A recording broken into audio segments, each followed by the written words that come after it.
नमस्कार, मैं हूं रंजीत झा। आज देश भर की कई अदालतों ने ईडी से जुड़े केस में कुछ ताबड़तोड़ फैसले लिए हैं और ऐसे ऐसे फैसले लिए हैं जिसमें जजों के द्वारा लिया गया यह निर्णय सीजेआई डीवाई चंद्रचूड़ की टिप्पणी से तो कहीं मेल नहीं खाता है। एक और जहां सीजेआई डीवाई चंद्रचूड़ कहते हैं कि देश में हम लोकतंत्र का मजाक बनने नहीं देंगे, डेमोक्रेसी का मर्डर करने नहीं देंगे, इसकी इजाजत हम दे ही नहीं सकते, तो दूसरी तरफ उनके ही नेतृत्व में चलने वाली कई अदालतों से ईडी से जुड़े केस में ऐसे फैसले आए हैं जो यह बताते हैं कि उनके आंखों के सामने अगर सब कुछ घटित हो भी जाए तब भी उनका फैसला अडिग है। और इस वक्त कलकत्ता से लेकर दिल्ली तक में ऐसे ऐसे आदेश ईडी से जुड़े केस में जारी किए गए हैं जो कि आपको हैरान करेंगे। इतना ही नहीं, आज हम इस रिपोर्ट में आपको यह भी बताने जा रहे हैं कि कैसे ईडी की 200 फाइलें जो ईडी दफ्तर में होनी चाहिए थी वो फाइलें लेकर कोई बहुत बड़ा खेल कर रहा था। और इतना ही नहीं, ईडी पर एफआईआर भी दर्ज की गई है। मामला यह भी बेहद संगीन और दिलचस्प है। इस रिपोर्ट में अंत तक बने रहिएगा, हम सारी बातों को आपके सामने रखने जा रहे हैं। दरअसल हमने कहा कि कलकत्ता से लेकर दिल्ली तक कई अदालतों ने आज ईडी से जुड़े केस पर चौंकाने वाले फैसले किए हैं। तो चलिए शुरुआत कलकत्ता से करते हैं। आपको याद होगा कि कलकत्ता हाईकोर्ट से सिंगल बेंच का एक फैसला आया था जिसमें कहा गया था कि ईडी के ऊपर जो हमला हुआ था रेड के दौरान स्थानीय लोगों पर आरोप लगा कि उन लोगों ने इन पर अटैक किया और फिर बंगाल पुलिस ने ईडी के अधिकारियों पर एफआईआर दर्ज इसलिए किया था क्योंकि उन पर महिला से छेड़छाड़ का भी आरोप लगा था और भी कई सारे आरोप लगाकर केस दर्ज किए गए थे। फिर ईडी ने बंगाल पुलिस पर आरोप लगा दिया कि जिन लोगों ने इन पर हमला किया उन पर हल्की धाराएं लगाई हैं और हमारे ऊपर बड़े बड़े केस लगा दिए गए। मामला जब हाईकोर्ट पहुंचा तो यहां पर एक एसआईटी गठित करने के आदेश दिए गए हाईकोर्ट के द्वारा। उसमें क्या कहा गया कि जांच सीबीआई करेगी और उनके साथ में बंगाल पुलिस के कोई सीनियर अफसर भी उस टीम का हिस्सा होंगे। लेकिन आज चौंकाने वाली खबर यह है कि उस एसआईटी पर ही रोक लगा दी गई है। वो एसआईटी अब जांच नहीं करेगी क्योंकि ईडी ने एक याचिका लगाई थी कि हमें बंगाल पुलिस इस एसआईटी में नहीं चाहिए। और जैसे ही यह याचिका वहां लगी तुरंत आदेश आ भी गया कि ठीक है, जांच पर रोक लगाई जाती है, हम आगे फिर सुनवाई करेंगे तो तय करेंगे कि क्या करना है।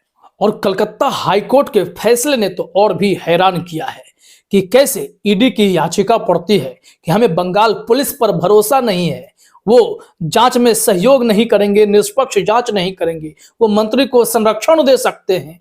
तमाम ऐसी दुविधाएं लेकर वो कोर्ट पहुंचे और अदालत मान भी गई। क्या बंगाल पुलिस कंपिटेंट नहीं है? अगर यही सवाल उनसे पूछ दिया जाए कि आपकी कार्रवाई से कोई संतुष्ट नहीं है, आप पर गंभीर आरोप लगते हैं, तब भी क्या अदालतें इसी तरीके से कार्रवाई कर सकती है?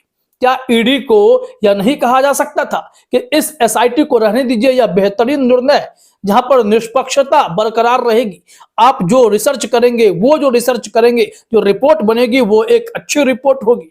नहीं, ईडी को सिर्फ सीबीआई चाहिए और कोई नहीं।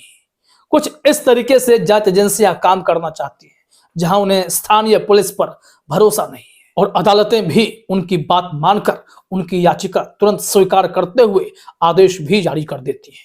तो जरा यहां सोचिए कि अगर ठीक ऐसी ही याचिका लेकर कोई विपक्ष का नेता जाए कि ईडी हमें परेशान कर रही है, हमें इनकी जांच पर भरोसा नहीं है, तो क्या अदालतें मान लेगी? नहीं मानती है, ना रोक लगेगी ना कुछ होगा। उनके साथ क्या सलूक होता है अब अगले 2 केस में हुए निर्णय से समझ सकते हैं। इस वक्त लगातार अरविंद केजरीवाल जो दिल्ली के मुख्यमंत्री हैं, उन्हें ईडी समन पर समन भेज रही है। एक के बाद एक नोटिस अरविंद केजरीवाल को मिल रहा है, वो हाजिर नहीं हो रहे हैं। उन्हें पता है जिस दिन वो ईडी के नोटिस पर पेश हो गए, ईडी उसी दिन उन्हें गिरफ्तार कर लेगी। सबूत तो खैर बाद में गढ़े जाते हैं ना। ऐसे में अरविंद केजरीवाल जब ईडी के नोटिस पर पेश होने से बच रहे थे तो ईडी उनके खिलाफ दिल्ली की एक अदालत में राउज एवेन्यू कोर्ट में पहुंच गई और ईडी ने वहां कोर्ट में कहा कि अरविंद केजरीवाल जांच में सहयोग नहीं कर रहे और तुरंत राउज एवेन्यू कोर्ट ने आदेश जारी किया और एक तारीख मुकर्रर करते हुए कि आपको ईडी के सामने पेश होना होगा। यह तो हुई अरविंद केजरीवाल की बात। झटका अरविंद केजरीवाल को भी लग गया। अब यहां से इसी से जुड़ा तीसरा मामला भी समझिए। संजय सिंह ने जमानत याचिका लगाई थी, लेकिन दिल्ली हाईकोर्ट ने उनकी जमानत याचिका खारिज कर दी। अब यहां पर ईडी के लिए ताबड़तोड़ फैसले कलकत्ता में और दिल्ली में हुए और देखिए, ईडी ने कहा कि हमें उस एसआईटी में बंगाल पुलिस पसंद नहीं, तो वो याचिका तुरंत एक्सेप्ट हो गई और सुनवाई में कहा गया कि ठीक है, ईडी की बात पर हम जांच में रोक लगा देते हैं। लेकिन अरविंद केजरीवाल के खिलाफ जब ईडी पहुंची, जिसमें यह भी देखा जा रहा है कि कितना षड्यंत्र चल रहा है, राजनीतिक षड्यंत्र चल रहा है, इतने गंभीर आरोप लग रहे हैं, लेकिन एक ही झटके में दिल्ली की उस अदालत ने कहा कि अरविंद केजरीवाल को ईडी के सामने पेश होना होगा, उस समन का जवाब देना होगा और वहां जाकर उन्हें अब इंटरोगेशन का सामना करना पड़ेगा। फिर बात संजय सिंह की अगर कर लें तो संजय सिंह के साथ भी यही स्थिति हुई है और इसके उलट जो गंभीर मामला है, ईडी पर एफआईआर दर्ज करने की जो चर्चा है और 200 फाइल लेकर, ईडी की फाइल लेकर कोई ब्लैकमेल करने का खेल कर रहा है, उसका भी भांडा फूटा है। मामला मुंबई क्राइम ब्रांच से जुड़ा है और ईडी के अफसरों के हाथ पांव फूले हुए हैं। आइए दिखाते हैं वो रिपोर्ट क्या है। अपने स्क्रीन पर हेडलाइन देखिए, लिखा हुआ है ईडी पर ही दर्ज हो गई एफआईआर, 200 फाइल्स के साथ चल रहा था 100 करोड़ का खेला, हैरान कर देगा यह खुलासा। रिपोर्ट में देखते हैं कि क्या जानकारी है। न्यूज 18 ने लिखा है, मुंबई पुलिस की क्राइम ब्रांच एक उगाही के मामले की जांच करते करते प्रवर्तन निदेशालय के दफ्तर तक पहुंच गई।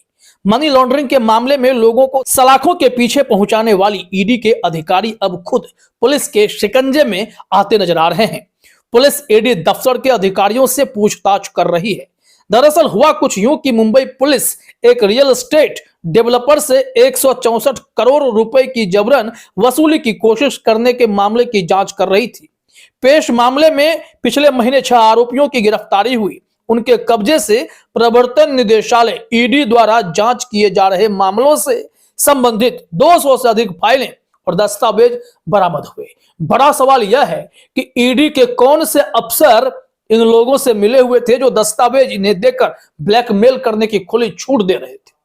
ऐसे लोगों को क्या तुरंत गिरफ्तार नहीं कर लेना चाहिए? यह ईडी की करतूत बहुत ही घिनौनी नहीं है तो और क्या है? ऐसे तो ईडी के अफसर गिरफ्तार तो होते रहते हैं अलग अलग राज्यों में, कभी घूस लेते तो कभी कुछ और करते। तब वही जांच एजेंसी किस मुंह से मुख्यमंत्रियों तक पहुंच जाती है जहां उनके पास सबूत नहीं होते। सालों साल तक कोई नेता जेल में बंद होता है, कन्विक्शन की बात नहीं आती है क्योंकि सबूत मिल नहीं रहे होते हैं, लेकिन आरोप के बिना पर ईडी उन्हें गिरफ्तार कर सलाखों के पीछे भेज तो देती है और अदालतें उनके बेल पिटीशन पर बार बार रिजेक्शन के अलावा कुछ और नहीं कर रही हैं, तो बेल मिल नहीं रहा है। देखिए, इसमें बताया जा रहा है कि जो FIR Mumbai police crime branch ने दर्ज किए हैं उसमें बहुत जबरदस्त जानकारी है। न्यूज एजेंसी पीटीआई के मुताबिक गिरफ्तार किए गए लोगों के पास से मिले कागजात में महादेव सट्टेबाजी ऐप मामले से संबंधित कागजात भी शामिल हैं, जिसमें 30 से अधिक लोगों को आरोपी बनाया गया है। पिछले महीने बांद्रा पुलिस स्टेशन में आईपीसी की धारा 386 व्यक्ति को मौत का डर दिखाकर जबरन वसूली के तहत मामला दर्ज किया गया था और अपराध शाखा इसमें आगे की जांच कर रही है। अधिकारी ने कहा एफआईआर में ईडी के एक व्यक्ति का भी नाम है, यानी कि ईडी मिलीभगत में है। तो यह मामला आपने देखा कि कैसे और कितना बड़ा खेल चल रहा है। ईडी अब अपने मनमानी के दम पर देश भर में वैसे भी विपक्षी पार्टियों के नेताओं को टारगेट कर रही है। सेलेक्टिव एक्शन साफ तौर पर दिखाई पड़ने लगता है।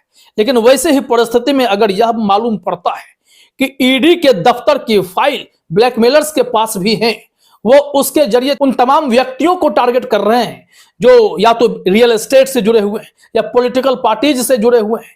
महादेव सट्टा वाला जो ऐप है उस केस की फाइल भी ये लोग लेकर घूम रहे हैं और इसमें छत्तीसगढ़ में ताबड़तोड़ कार्रवाई कर दी गई थी। अब इन सब से उगाही के भी काम किए जा रहे हैं। क्या यह भ्रष्टाचार नहीं है? क्या यह ब्लैकमेल करना नहीं है? क्या ऐसे मामले में ये ईडी की पूरी टीम पर सवाल नहीं खड़े होने चाहिए कि आपके फाइल किसी क्रिमिनल के पास कैसे हैं? लेकिन दूसरी तरफ अदालतों से आप क्या उम्मीद कर रहे हैं? अदालत ने अरविंद केजरीवाल के मामले में क्या किया, संजय सिंह के मामले में क्या किया, या फिर जो एसआईटी बनी थी उस घटना की जांच के लिए और उसमें बंगाल पुलिस पसंद नहीं तो उन्हें बाहर का रास्ता दिखा दिया जाएगा? देश में यह चल क्या रहा है? एक और जहां सीजेआई डीवाई चंद्रचूड़ चाहते हैं कि देश में लोकतंत्र जिंदा रहे, लेकिन अगर जो वो चाहते हैं जैसी वो टिप्पणी करते हैं उस हिसाब से क्या जज फैसला कर रहे हैं, तो अब जब ईडी का मामला इस तरीके से घूम रहा है, देश की तमाम अदालतों में ईडी का केस जाते ही ईडी के पक्ष में ताबड़तोड़ फैसले आ रहे हैं, वैसी परिस्थिति में भी क्या सीजेआई डीवाई चंद्रचूड़ कोई एसओपी नहीं जारी करेंगे? जिस तरीके से वो सॉलिसिटर जनरल को, अटॉर्नी जनरल को कहते हैं कि आप राजनीति से अप्रभावित रहें, क्या अदालतों पर कोई दबाव है? इस पर कोई सफाई आएगी क्या? क्या जांच एजेंसियों पर भी अदालत कोई कार्रवाई कर सकती है अगर जांच एजेंसी वाकई में एक तरफा कार्रवाई करने पर तुली हुई हो? खास करके ईडी और सीबीआई के रवैये पर जब देश का पूरा विपक्ष सवाल खड़ा कर रहा है कि सारे क्रिमिनल भ्रष्टाचारी क्या विपक्ष में ही है, विपक्ष से टूटकर तमाम नेता बीजेपी में शामिल होते चले गए और वो सब एकदम बेदाग हो गए, उनके दाग धुल गए। क्या यह सारी घटनाएं या सारा मामला अदालतें नहीं देख पाती हैं? क्या वो पूछ नहीं सकती हैं कि जिस मामले में ईडी ने किसी पर आरोप लगाए, उन्हें नोटिस भेजा, उन पर गिरफ्तारी की तलवार लटकाई, उन तमाम लोगों पर कोई कार्रवाई क्यों नहीं हुई? क्यों नहीं सुओ मोटो लिया जाए? क्यों नहीं स्वतः संज्ञान लेकर इन लोगों से भी सवाल पूछ लिए जाए? अदालत अगर ऐसा करती है तो यकीन मानिए लोकतंत्र वाकई में जी उठेगा और जैसा लोकतंत्र सीजेआई डीवाई चंद्रचूड़ भी देखना चाहते हैं। फिलहाल इस वीडियो में इतना ही। आप सभी का हमसे जुड़ने के लिए बहुत बहुत धन्यवाद।